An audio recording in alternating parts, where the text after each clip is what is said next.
Hey there guys and girls, Red-Rupee here. We got our first CCS game happening here today. The CCS, if you're unfamiliar with it, is the Community Cup Series, happening over at Game Replays right now. And that's being pretty much handled by Shalesy, I believe. If you're unfamiliar with him, definitely go check out his cast as well. He's been around quite a bit longer than me and has tons of games already up to check out. So anyways, the CCS is a cool little kind of mini league of games that are going on. And what happens is you get put in one of three different skill levels. There's the top level, obviously, is going to be the Terminator class. Then the mid-level and lower you have respectively Space Marine and then Scout class. So today we've got a Space Marine level game, so a mid-level game here for you today. And I'll put a link up on my video description tonight, and that way you can go check out the thread that shows what CCS is all about. You should definitely get involved in it next time if you get a chance. It's casual, lots of fun. You can set the game times whenever you and your opponent can manage to play, and it's definitely cool. You win points, based on your wins and losses, and then you have the big showdown with other guys at the end of the league, I'm assuming. So let's get this started and introduce our players here. We're on Leviathan Hive, of course, a very long map east to west. We've got our contested victory point up top here in the north, and then our two naturals for each player down here in the south. We've got OmniscentGaunt as our blue Commissar Lord, and Baac, I'm assuming is how you say that, or maybe Baac, I'm not sure. I'll say Baac for this game, as our Plague Champion. So, and he's red, which matches his color. I really like it when both the colors line up to their respective mini-map colors. It makes the casting a lot easier. Anyways, no more confusion for me from the colors for this game, at least. Let's take a look. We've got the Plague Marine, obviously going to be quite a hassle for Imperial Guard, I feel. He's got his Bile Spewer, which can shred Imperial Guardsmen and really keep them from running around and causing that hit-and-run DPS. You got the Plague Grenade, of course, which if that catches you off guard in the middle of a fight can wipe some guardsmen pretty easily. And of course, everyone's favorite global, the Plague Cloud, which will certainly take out guardsmen like nobody's business. And if that catches you off guard, it's just gonna wipe a couple squads right off the bat, do really terrible damage to the high unit count, low HP guardsmen squads. So we'll see how that rolls out. Anyways, let's take a look at the build orders and cap orders here. You can see OmniscentGaunt got his guardsman squad first, going for the extra cap early instead of getting the super quick harassment sentinel. He got that right after, and Baac, has gotten himself some Chaos Space Marines to aid in his fight against the Imperial Guard here. We see our first encounter against the Commissar and one of his squads of Imperial Guardsmen. You can see a sergeant just teleported in there, adding a little DPS and a couple extra members.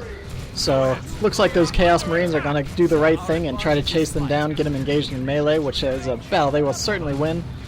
Meanwhile, the Plague Champion is going ahead and peppering away at his shield there, gotten him almost down to nothing on the shield. Looks like the Heretics spotted that Sentinel and ran away, so there's probably going to be some kepping going on up there. Meanwhile, this Guardsman squad getting pretty low, lost several models to the melee, and now that squad's retreating. The second CSM squad is moving into position to support the Plague Champion. Double CSM pretty good against Imperial Guard. Their firepower combined with the Plague Champions can definitely help put the pressure on this Sentinel and keep them from moving in and running all over your army. Hopefully you can keep them separated and keep them from falling under the damage of a stomp. And at least have one of those two squads firing on it at all times. Taking a look at power so far, you can see OmniscentGaunt just dropped his one node, while Baac has dropped 2 generators as well, so he's going to be a bit ahead on the power race here. Meanwhile, he's waiting for his guardsmen to come back up, floating a lot of wreck. I guess he's not going to grab that second Sentinel, which we've normally been seeing here recently. He has gotten the Power Sword upgrade on his Commissar Lord, which gives him kind of similar to the Force Commander's Battle Cry. It'll let him constantly do special attacks for several seconds. And meanwhile, he's going to try to get a little bit of a gen bash in here with his guardsmen. No flamer on them yet, nor is one upgrading. He's probably just going to wait for plasma later on, I'm assuming. You can see the first harassment going on top of this sentinel. I saw those heretics just run right by that commissar lord. I don't know if he's trying to just go straight for these guardsmen or what. Meanwhile, we're having a bunch of melee coming down on top of those guardsmen. They're trying to get away here. It looks like a Doom Blast is probably going to go off, but I think Baac must be distracted up top. Meanwhile, he's doing some pretty good kiting between these two squads of Chaos Marines. His commander had to retreat, but he's moving back up. One of the Marines did drop, and he's trying to get that sentinel out of there. There's the stomp. He needs to go ahead and get out now, though. It looks like Baac's heretics followed right into the base, though, and died, unfortunately. Looked like there was either a bit of a pathing error or OmniscentGaunt wasn't paying attention and lost his sentinel very early here. That's pretty unfortunate. A bit of a failed harass and hit and run on that sentinel.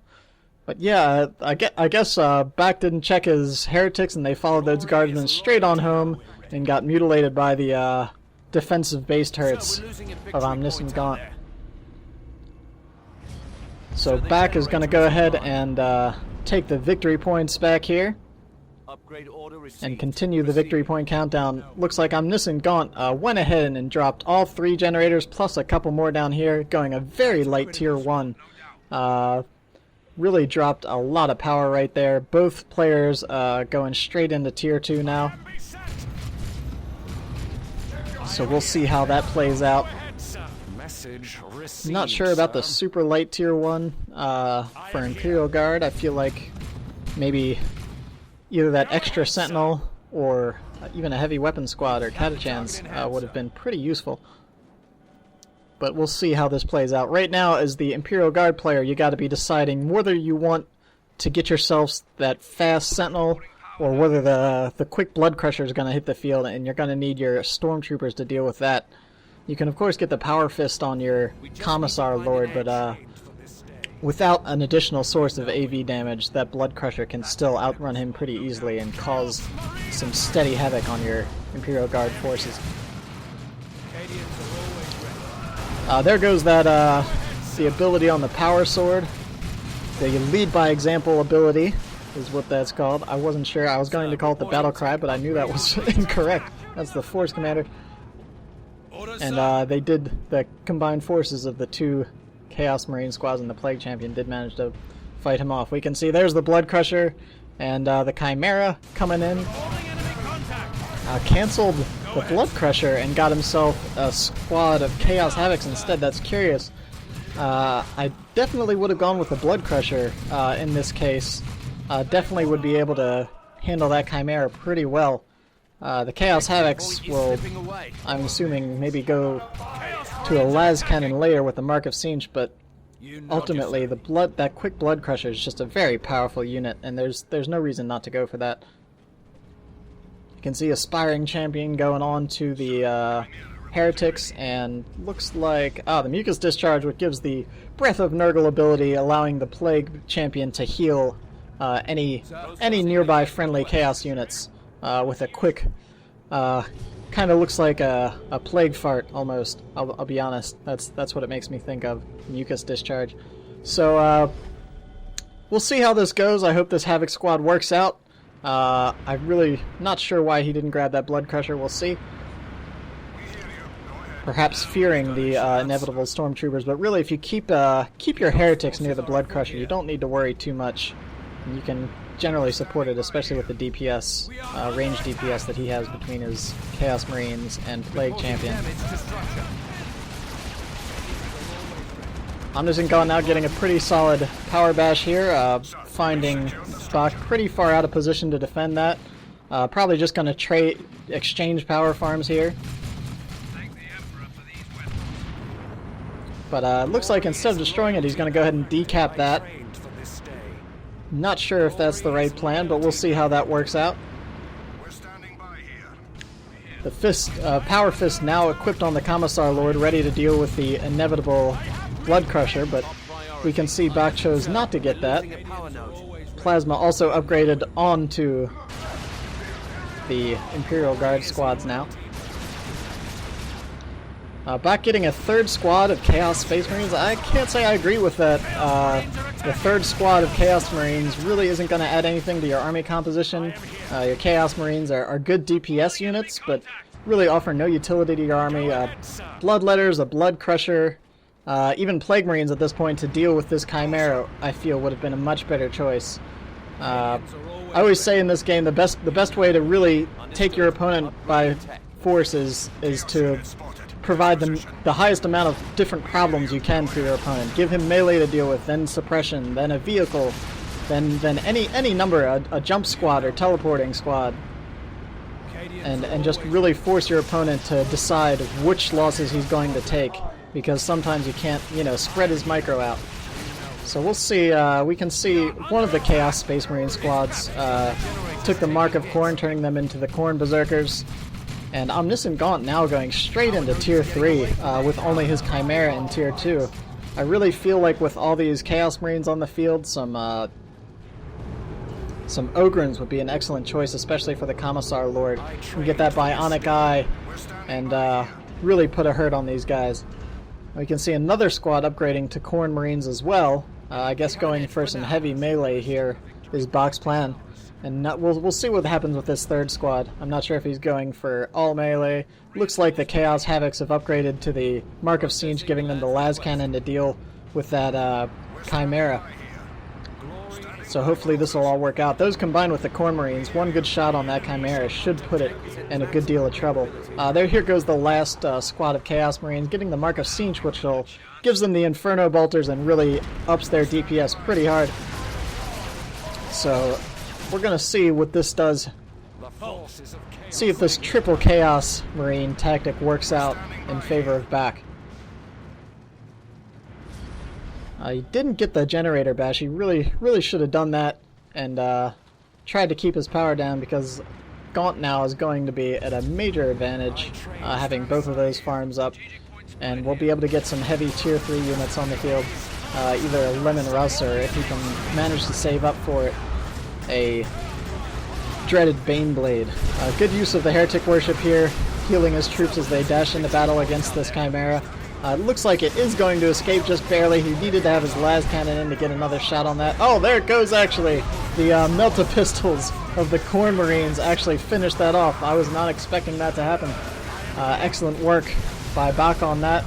And the Commissar Lord is in a lot of trouble. He's surrounded by melee. He is not getting out of there. That was a pretty brutal loss for OmniscentGaunt. Now choosing to buy himself a Lemon Russ. See, again, I feel like even heavy weapons squad or Ogrins, instead of teching immediately into Tier 3, would have really helped you out here. His entire army is Chaos Marines, so you could really just have one heavy weapons squad pretty much negate a lot of his DPS and most of the ability of his army. Ogrins now coming onto the field a bit late, but better than never. See, I mean, you could have had these on the field instead of the Tier 3 rush. And they could have aided you in that last battle. It's always good to get to Tier 3 quickly if you can, but as Imperial Guard you have just so many great Tier 2 options at your disposal, especially with the Commissar Lord giving those excellent buffs that he does to his army.